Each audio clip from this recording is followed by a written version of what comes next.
नमस्कार दोस्तों, आपका एक बार फिर स्वागत है मेरे YouTube चैनल फसाने अजायब में। आइए सुनते हैं धर्मवीर भारती द्वारा रचित उपन्यास गुनाहों का देवता का अगला भाग, मेरी यानी डॉक्टर वंदना की आवाज़ में। सुधा तिलमिला उठी। तो ये बात है तुम्हारे मन में? मैं पहले से समझती थी, लेकिन तुम्ही ने तो कहा था चंदर, अब तुम ही ऐसे कह रहे हो। शर्म नहीं आती तुम्हें? और सुधा ने हाथ से ब्याह वाले चूड़े उतार कर छत पर फेंक दिए। बिछिया उतारने लगी और पागलों की तरह फटी आवाज़ में बोली, जो तुमने कहा मैंने किया, अब जो कहोगे वही करूँगी, यही चाहते हो ना? और अंत में उसने अपनी बिछिया उतार कर छत पर फेंक दी। चंदर काँप गया। उसने इस दृश्य की कल्पना नहीं की थी।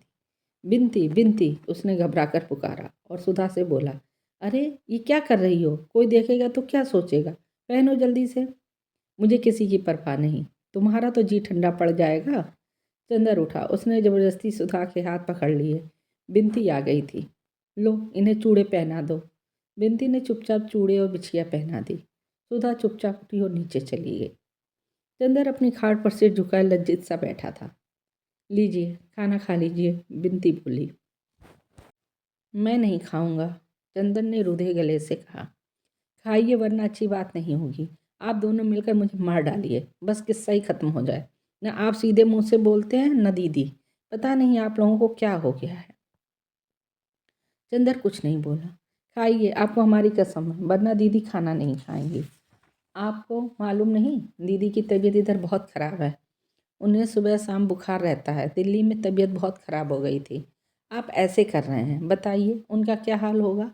आप समझते होंगे वो बहुत सुखी होंगी, लेकिन आपको क्या मालूम। पहले आप दीदी के एक आंसू पर पागल होते थे, और अब आपको क्या हो गया है?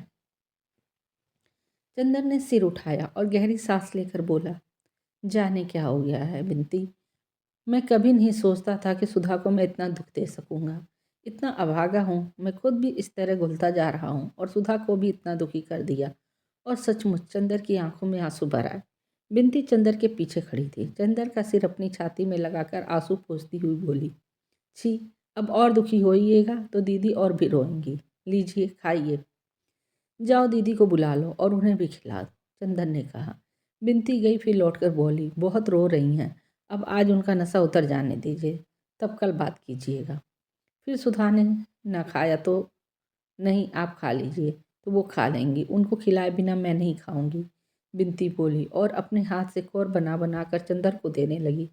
चंदर ने खाना शुरू किया और धीरे से गहरी सांस लेकर बोला, बिनती, तुम हमारी और सुधा की उस जन्म की कौन हो? सुबह के वक्त चंदर जब नाश्ता करने बैठा तो डॉक्टर साहब के साथ ही बैठा।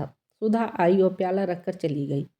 वो बहुत उदास थी। चंदर का मन भर आया। सुधा की उदासी उसे कितना लज्जित कर रही थी, कितना दुख दे रही थी।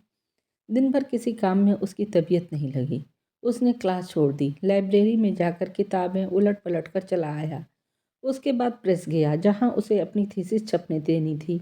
उसके बाद ठाकुर साहब के यहाँ गया, लेकिन कहीं भी वो टिक ना पाया। जब तक वो सुधा को हंसा न ले, सुधा के आंसू सुखा न दे, उसे चैन नहीं मिलेगा। शाम को वो लौटा तो खाना तैयार था। बिनती ने उससे पूछा, कहाँ है सुधा? अपनी छत पर, बिनती ने कहा। चंदर ऊपर गया। पानी परसों से बंद था और बादल भी खुले हुए थे, लेकिन तेज पुरवैया चल रही थी। तीज का चांद शर्मीली दुल्हन सा बादलों में मुंह छिपा रहा था।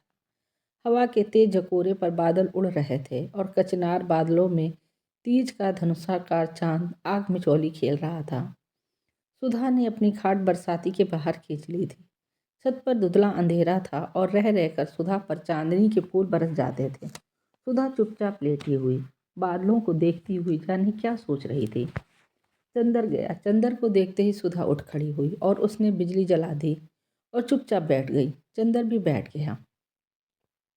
वह कुछ भी नहीं बोली। बगल में बिछी हुई बिनती की खाट पर सुधा बैठ गई। चंदर को समझ में नहीं आता था कि क्या कहे। सुधा को इतना दुख दिया उसने। सुधा उससे कल शाम से बोली तक नहीं। सुधा, तुम नाराज हो गई हो? मुझे जाने क्या हो गया था, लेकिन माफ़ नहीं करोगी? चंदन ने बहुत कांपती हुई आवाज़ में कहा। सुधा कुछ नहीं बोली, चुपचाप बादलों की ओर देखती रही। सुधा, चंदन ने सुधा के दो कबूतरों जैसे उजले मासूम पैरों को लेकर अपनी गोद में रख लिया और भरे हुए गले से बोला, सुधा, मुझे जाने क्या हो जाता है कभी कभी। लगता है वह पहले वाली ताकत टूट गई। मैं बिखर गया हूँ। तुम आई और तुम्हारे सामने मन का जाने कौन सा तूफान फूट पड़ा। तुमने उसका इतना बुरा मान लिया। बताओ, अगर तुम ही ऐसा करोगी तो मुझे संभालने वाला फिर कौन है? और चंदर की आंखों से एक बूंद आंसू सुधा के पांव पर चू पड़ा। सुधा ने चौंक कर अपने पांव खींच लिए और उठकर चंदर की खाट पर बैठ गई और चंदर के कंधे पर सिर रखकर फूट फूट कर रो पड़ी। बहुत रोई, बहुत रोई। उसके बाद उठी और सामने बैठ गई। चंदर, तुमने गलत नहीं किया। मैं सचमुच कितनी अपराधीन हूँ। मैंने तुम्हारी ज़िंदगी चौपट कर दी है, लेकिन मैं क्या करूँ? किसी ने तो मुझे कोई रास्ता नहीं बताया था। अब हो ही क्या सकता है चंदर, तुम भी बर्दाश्त करो और हम भी करें। चंदर नहीं बोला। उसने सुधा के हाथ अपने होठों से लगा लिए। लेकिन मैं तुम्हें इस तरह बिखरने नहीं दूंगी। तुमने अब अगर इस तरह किया तो अच्छी बात नहीं होगी। फिर हम तो बराबर हर पल तुम्हारे ही बारे में सोचते रहे और तुम्हारी ही बातें सोच सोच कर अपने को धीरज देते रहे। और तुम इस तरह करोगे तो नहीं सुधा, मैं अपने को टूटने नहीं दूंगा। तुम्हारा प्यार मेरे साथ है, लेकिन इधर मुझे जाने क्या हो गया था। हाँ, समझ लो चंदर, तुम्हें हमारे सुहाग की लाज है। हम कितने दुखी हैं तुम समझ नहीं सकते। एक तुम्ही को देखकर हम थोड़ा सा दुख दर्द भूल जाते हैं, तो तुम भी इस तरह करने लगे हो। हम लोग कितने अभागे हैं। और वह फिर चुपचाप लेटकर ऊपर देखती हुई जाने क्या सोचने लगी। चंदर ने एक बार धुंधली रेशमी चांदनी में मुरझाए हुए सूरजमुखी के फूल जैसे मुंह की ओर देखा और सुधा के नरम गुलाबी होठों पर उंगलियां रख दी। थोड़ी देर वह आंसू में भीगे हुए गुलाब की दुख भरी पंखुड़ियों से उंगलियां उलझाए रहा और फिर बोला, क्या सोच रही हो? चंदर ने बहुत ही दुलार से सुधा के माथे पर हाथ फेर कर कहा। सुधा एक फीकी हंसी हंसकर बोली, जैसे आज लेटी हूँ बादलों को देख रही हूँ, पर पास तुम बैठे हो। उसी तरह एक दिन कॉलेज में दोपहर को मैं और गेसु लेटे हुए बादलों को देख रहे थे। उस दिन उसने एक शेर सुनाया था, कैफ बरदोस बादलों को न देख, बेखबर तू कुचल न जाए कहीं। उसका कहना कितना सच निकला। भाग्य ने कहाँ ले जाकर पटका मुझे। क्यों, वहाँ तुम्हें कोई तकलीफ है? चंदन ने पूछा। हाँ, समझते तो सब यही हैं, लेकिन जो तकलीफ है वो मैं ही जानती हूँ। यह बिनती जानती है। सुधा ने गहरी सांस लेकर कहा। वहाँ आदमी भी बने रहने का अधिकार नहीं है। क्यों? चंदर ने पूछा। क्या बताया तुम्हें चंदर, कभी कभी मन में आता है कि डूब के मर जाऊं। ऐसा भी जीवन होगा मेरा, यह तो मैं कभी सोचती न थी। सुधा ने कहा। क्या बात है, बताओ ना, चंदर ने पूछा। बता दूंगी, तुमसे भला क्या छुपाऊंगी, लेकिन आज नहीं, फिर कभी। सुधा ने कहा। तुम परेशान मत हो। कहाँ तुम और कहाँ दुनिया। काश कि कभी तुम्हारी गोद से अलग ना होती मैं। और सुधा ने अपना मुंह चंदर की गोद में छिपा लिया। चांदनी की पंखुड़ियां बिरस पड़ी। उल्लास और रोशनी का मलय पवन फिर लौट आया। फिर एक बार चंदर सुधा और बिनती के प्राणों को विभोर कर गया था। सुधा को महीने बर्बाद ही जाना है और सुधा भूल गई थी कि शाहजहाँपुर से भी उसका कोई नाता है। बिनती का इम्तहान हो गया था और अक्सर चंदर सुधा बिनती के ब्याह के लिए गहने और कपड़े खरीदने जाते थे। जिंदगी फिर खुशी के हिलकोरे पर झूलने लगी थी। बिनती का ब्याह उतरते अगहन में होने वाला था। अब 2 ढाई महीने रह गए थे। सुधा और चंदर जाकर कपड़े खरीदते और लौटकर बिनती को जबरदस्ती पहनाते और गुड़िया की तरह उसे सजाकर खूब हंसते। दोनों के बड़े बड़े हौसले थे बिनती के लिए। सुधा बिनती को सलवार और चुन्नी का एक सेट और गगारा और कुर्ते का एक सेट देना चाहती थी। चंदर बिनती को एक हीरे की अंगूठी देना चाहता था। चंदर बिनती को बहुत स्नेह करने लगा था। वह बिनती के ब्याह में जाना चाहता था, लेकिन गांव का मामला, कान कुब्जों की बारात, शहर में सुधा, बिनती और चंदर को जितनी भी आज़ादी थी उतनी वहाँ भला क्यों कर होती। फिर कहने वालों की जबान कोई क्या कह बैठे, यही सब सोचकर सुधा ने चंदर को मना कर दिया था। इसलिए चंदर यहीं बिनती को जितने उपहार और आशीर्वाद देना चाहता था दे रहा था। सुधा का बचपन लौट आया था और दिन भर उसकी शरारतों और किलकारियों से घर हिलता था। सुधा ने चंदर को इतनी ममता में डुबो लिया था कि एक क्षण वो चंदर को अपने से अलग नहीं रहने देती।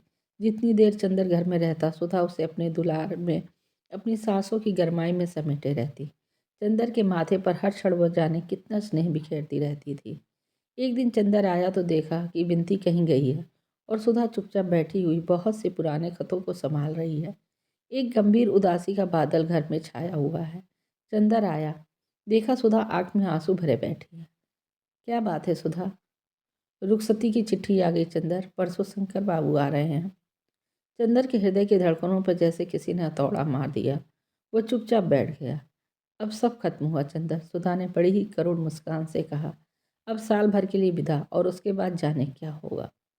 चंदर कुछ नहीं बोला, वहीं लेट गया और बोला, सुधा दुखी मत हो, आखिर कैलाश इतना अच्छा है, शंकर बाबू इतने अच्छे हैं, दुख किस बात का है।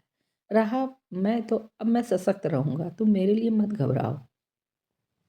सुधा एकटक चंदर की ओर देखती रही, फिर बोली, चंदर तुम्हारे जैसे सब क्यों नहीं होते, तुम सचमुच इस दुनिया के योग्य नहीं हो। ऐसे ही बने रहना चंदर, तुम्हारी पवित्रता ही मुझे जिंदा रख सकेगी, वरना मैं तो जिस नरक में जा रही हूँ, तुम उसे नरक क्यों कहती हो, मेरी तो समझ में भी नहीं आता। तुम नहीं समझ सकते हो, तुम अभी बहुत दूर हो इन सब बातों से। लेकिन सुधा बड़ी देर तक चुप रही, फिर खत सब एक और खिसका दी और बोली, चंदर उनमें सब कुछ है, वे बहुत अच्छे हैं, बहुत खुले विचार के भी हैं, मुझे बहुत चाहते भी हैं, मुझ पर कहीं से कोई बंधन नहीं। लेकिन इस सारे स्वर्ग का मूल जो देकर चुकाना पड़ता है, उससे मेरी आत्मा का कड़कड़ विद्रोह कर उठता है। और सहसा घुटनों में मुंह छिपाकर रो पड़ी। चंदर उठा और सुधा के माथे पर हाथ रख बोला, छी, रो मत सुधा, अब तो जैसा है जो कुछ भी है बर्दाश्त करना पड़ेगा। कैसे करूँ चंदर, वो इतने अच्छे हैं और इसके अलावा इतना अच्छा व्यवहार करते हैं कि मैं उनसे क्या कहूँ, कैसे कहूँ। सुधा बोली, जाने दो सुधी, जैसी जिंदगी हो वैसा निवाह करना चाहिए, इसी में सुंदरता है। और जहाँ तक मेरा ख्याल है, वैवाहिक जीवन के प्रथम चरण में ही यह नशा रहता है, फिर किसको यह सूझता है। आओ चलो चाय पिएं, उठो, पागलपन नहीं करते, परसों चली जाओगी, रुलाकर नहीं जाना होता, उठो। चंदन ने अपने मन की जुगुप्सा पीकर ऊपर से बहुत स्नेह से कहा। सुधा उठी और चाय ले आई। चंदन ने अपने हाथ से एक कप में चाय बनाई और सुधा को पिलाकर उसी में पीने लगा। चाय पीते पीते सुधा बोली, चंदर तुम ब्याह मत करना, तुम इसके लिए नहीं बने हो। चंदर सुधा को हंसाना चाहता था। चल स्वार्थी कहेंगी, क्यों न करूं ब्याह, जरूर करूंगा, और जनाब दो दो करूंगा, अपने आप तो कर लिया और मुझसे उपदेश दे रही हैं। सुधा हंस पड़ी। चंदर ने कहा, बस ऐसे ही हंसती रहना हमेशा, हमारी याद करके, और अगर रोई तो समझ लो हम उसी तरह फिर अशांत उठेंगे जैसे अभी तक थे। फिर प्याला सुधा के होठों से लगाकर बोला, अच्छा सुधी, कभी तुम सुनो कि मैं उतना पवित्र नहीं रहा जितना कि तुम मुझे समझती हो, तो तुम क्या करोगी। कभी मेरा व्यक्तित्व अगर बिगड़ गया तब क्या होगा। होगा क्या, मैं रोकने वाली कौन होती हूँ, मैं खुद ही क्या रोक पाई अपने को। लेकिन चंदर तुम ऐसे ही रहना, तुम्हें मेरे प्राणों की सौगंध, तुम अपने को बिगाड़ना मत। चंदर हंसा, नहीं सुधा, तुम्हारा प्यार मेरी ताकत है, मैं कभी गिर नहीं सकता जब तक तुम मेरी आत्मा में गुथी हुई हो। तीसरे दिन शंकर बाबू आए और सुधा चंदर के पैरों की धूल माथे पर लगाकर चली गई। इस बार वो रोई नहीं, शांत थी, जैसे वध स्थल पर जाता हुआ बेबस अपराधी। जब तक आसमान में बादल रहते हैं तब तक झील में बादलों की छाह रहती है। बादलों के खुल जाने के बाद कोई भी झील उनकी छाह को सुरक्षित नहीं रख पाती। जब तक सुधा थी, चंदर की जिंदगी का फिर एक बार उल्लास, उसकी ताकत लौट आई थी। सुधा के जाते हुए फिर सब कुछ खो बैठा था, उसके मन में कोई स्थायित्व नहीं रहा। लगता था जैसे वह एक जलागार है जो बहुत गहरा है, लेकिन जिसमें हर चांद, सूरज, सितारे और बादल की छां पड़ती है। उनके चले जाने के बाद फिर वह उनका प्रतिबिंब धो डालता है और बदल कर फिर वैसा ही हो जाता है। कोई भी चीज़ पानी को रंग नहीं पाती, उसे छू नहीं पाती। हाँ, लहरों में उनकी छाया का रूप विकृत हो जाता है। चंदर को चारों ओर की दुनिया सहज गुजरते हुए बादलों का निस्सार तमाशा सी लग रही थी। कॉलेज की चहल पहल, ढलती हुई बरसात का पानी, थीसिस और डिग्री, बर्टी का पागलपन और पम्मी के खत, ये सभी उसके सामने आते और सपनों की तरह गुजर जाते। कोई चीज़ उसके हृदय को छू न पाती। ऐसा लगता था कि चंदर एक खोखला व्यक्ति है जिसमें सिर्फ एक सापेक्ष अंतःकरण मात्र है, कोई निरपेक्ष आत्मा नहीं, और हृदय भी जैसे समाप्त हो गया था। एक जलहीन हल्के बादल की तरह वह हवा के हर झोंके पर तैर रहा था, लेकिन टिकता कभी नहीं था। उसकी भावनाएं, उसका मन, उसकी आत्मा, उसके प्राण, उसका सब कुछ सो गया था और वह जैसे नींद में चल फिर रहा था, नींद में सब कुछ कर रहा था। जाने के 8-9 रोज बाद सुधा का खत आया। मेरे भाग्य, मैं इस बार तुम्हें जिस तरह छोड़ आई हूँ उसमें मुझे पल भर को चैन नहीं मिलता। अपने को तो बेच चुकी हूँ, अपने मन के मोती को कीचड़ में फेंक चुकी हूँ। तुम्हारी रोशनी को ही देखकर कुछ संतोष है। मेरे दीपक, तुम बुझना मत, तुम्हें मेरे स्नेह की लाज है। मेरी ज़िंदगी का नरक फिर मेरे अंगों में बितना शुरू हो गया है। तुम कहते हो कि जैसे वो निबाह करना चाहिए। तुम कहते हो कि अगर मैंने उनसे निबाह नहीं किया तो यह तुम्हारे प्यार का अपमान होगा। ठीक है, मैं अपने लिए ना सही तुम्हारे लिए निबाह करूँगी, लेकिन मैं कैसे संभालूँ अपने को? दिल और दिमाग बेबस हो रहे हैं। नफ़रत से मेरा खून उबलता जा रहा है। कभी कभी जब तुम्हारी सूरत सामने होती है तो जैसे अपना सुख दुख सब भूल जाती हूँ। लेकिन अब तो ज़िंदगी का तूफान जाने कितना तेज होता जा रहा है कि लगता है तुम्हें भी मुझसे खींच कर अलग कर देगा। लेकिन तुम्हें अपने देवत्व की कसम है, तुम मुझे अब अपने हृदय से दूर न करना। तुम नहीं जानते कि तुम्हारी याद के सहारे मैं यह नरक झेलने में समर्थ हूँ। तुम मुझे कहीं छिपा लो, मैं क्या करूँ? मेरा अंग अंग मुझ पर व्यंग कर रहा है। आंखों की नींद खत्म है, पाँव में इतना तीखा दर्द है कि कुछ कह नहीं सकती। उठते बैठते चक्कर आने लगा है, कभी कभी बदन कांपने लगता है। आज वो बरेली गए हैं तो लगता है कि मैं आदमी हूँ। तो अभी तुम्हें लिख भी रही हूँ, तुम दुखी मत होना। चाहती थी कि तुम्हें ना लिखूँ, लेकिन बिना लिखे मन नहीं मानता। मेरे अपने, तुमने तो यही सोच कर यहाँ भेजा था कि इससे अच्छा लड़का नहीं मिलेगा, लेकिन कौन जानता था कि फूल में कीड़े भी होंगे। अच्छा, अब माँ जी नीचे बुला रही हैं, चलती हूँ। देखो, अपने किसी खत में इन सब बातों का जिक्र मत करना और इसे फाड़ कर फेंक देना। तुम्हारी अभागिनी, सुधी। चंदर को खत मिला तो एक बार जैसे उसकी मूर्छा टूट गई। उसने खत लिया और बिनती को बुलाया।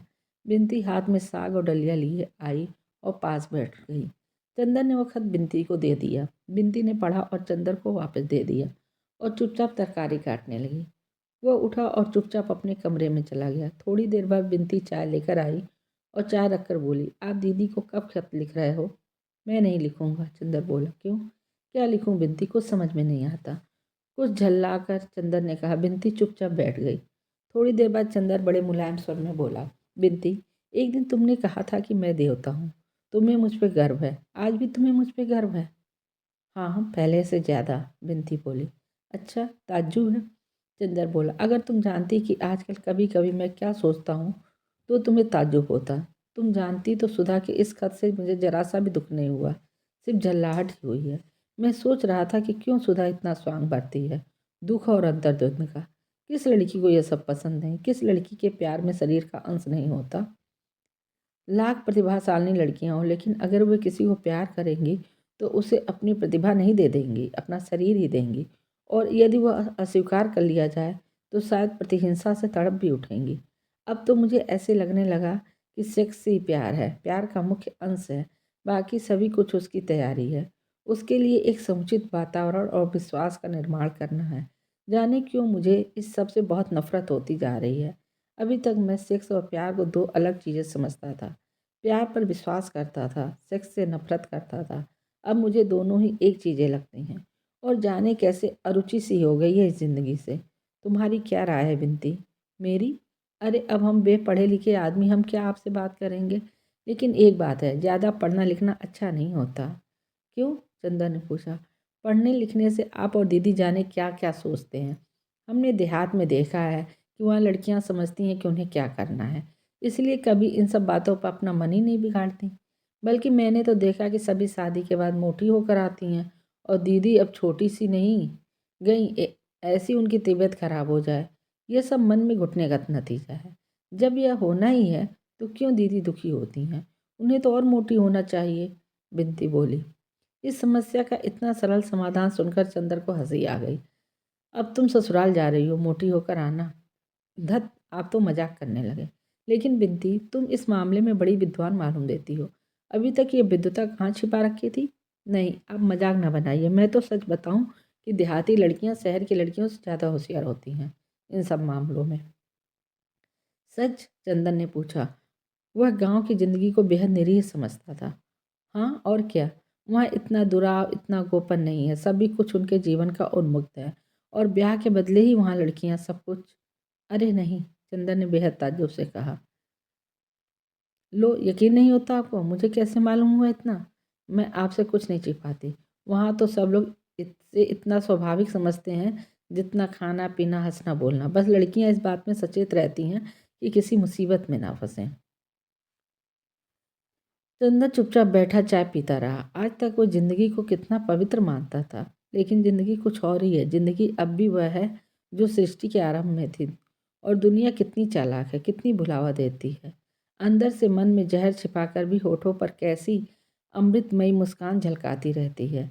यह बिनती जो इतनी शांत, संयत और भोली लगती थी, इसमें भी सभी गुण भरे पड़े हैं। इस दुनिया में चंदन ने जिंदगी को परखने में कितना बड़ा धोखा खाया है।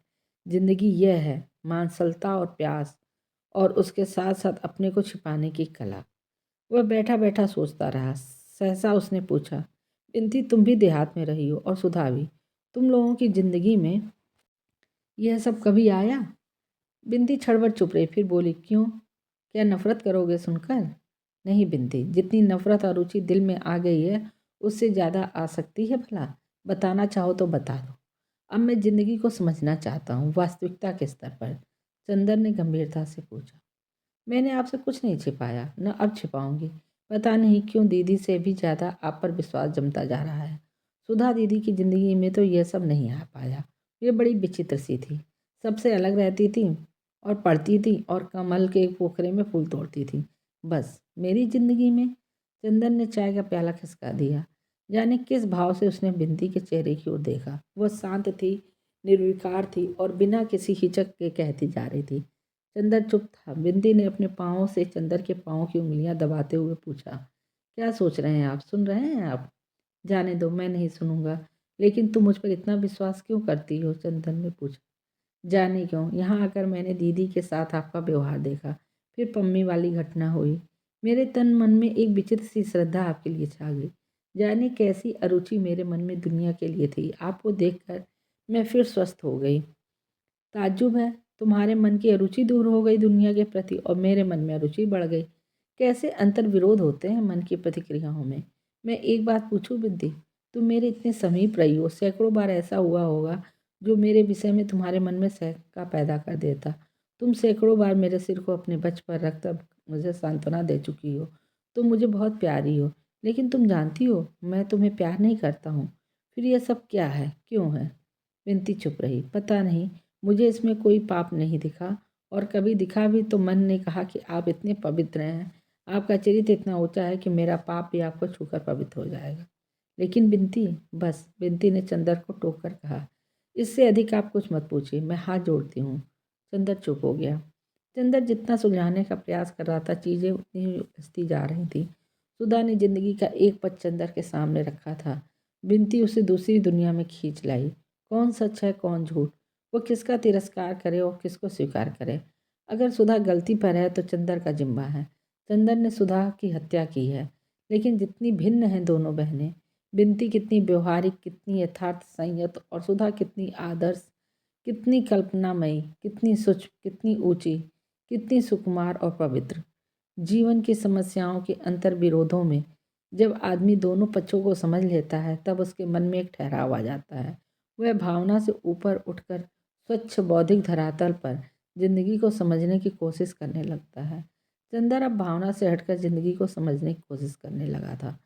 वह अब भावना से डरता था। भावना के तूफान में इतनी ठोकरें खाकर अब उसने बुद्धि की शरण ली थी और एक पलायनवादी की तरह भावना से भागकर बुद्धि की एकांगिता में छिप गया था। कभी भावुकता से नफरत करता था, अब वो भावना से ही नफरत करने लगा था। इस नफरत का भोग सुधा और बिनती दोनों को ही भुगतना पड़ा। सुधा को उसने एक भी खत नहीं लिखा और बिनती से एक दिन भी ठीक से बातें नहीं की। जब भावना और सौंदर्य के उपासक को बुद्धि और वास्तविकता की ठोस लगती है, तब वो सहसा कटुता और व्यंग में उबल पड़ता है। इस वक्त चंदर का मन भी कुछ ऐसा ही हो गया था। जाने कितने जहरीले कांटे उसकी वाड़ी में उगाए थे, जिन्हें वह कभी भी किसी को चुभाने से बाज नहीं आता। एक निर्मम निरपेक्षता से वह अपने जीवन की सीमा में आने वाले हर व्यक्ति को कटुता के जहर से अभिषिक्त करता चलता था। सुधा को वह कुछ लिख नहीं सकता था। पम्मी यहाँ थी नहीं, ले देकर बची अकेली बिनती, जिसे इन जहरीले बाड़ों का शिकार होना पड़ रहा था।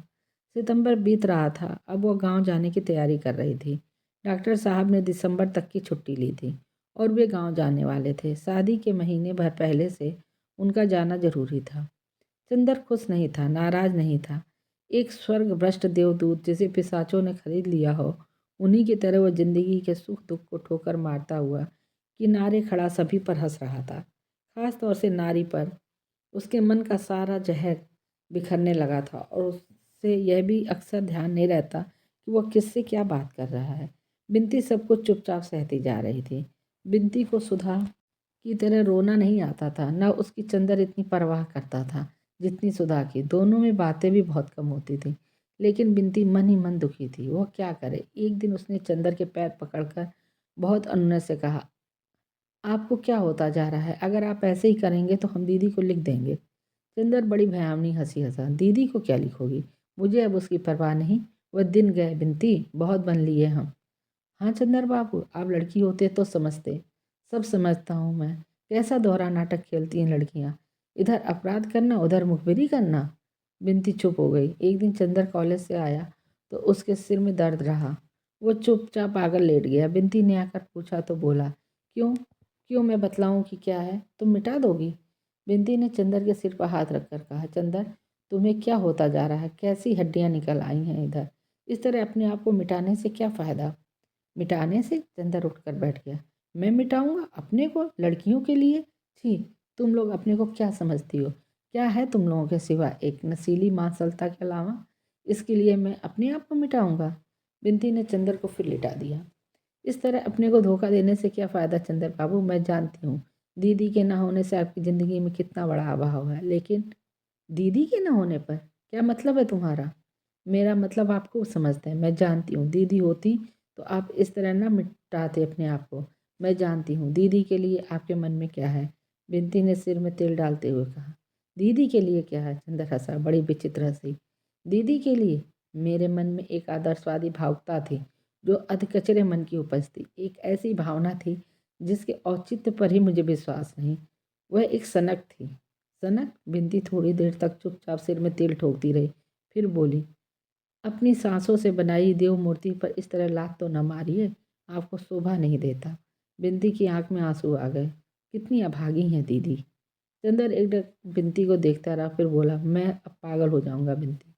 मैं आपको पागल नहीं होने दूंगी। मैं आपको छोड़कर नहीं जाऊंगी। मुझे छोड़कर नहीं जाओगी? चंदर फिर हंसा। जाइए आप।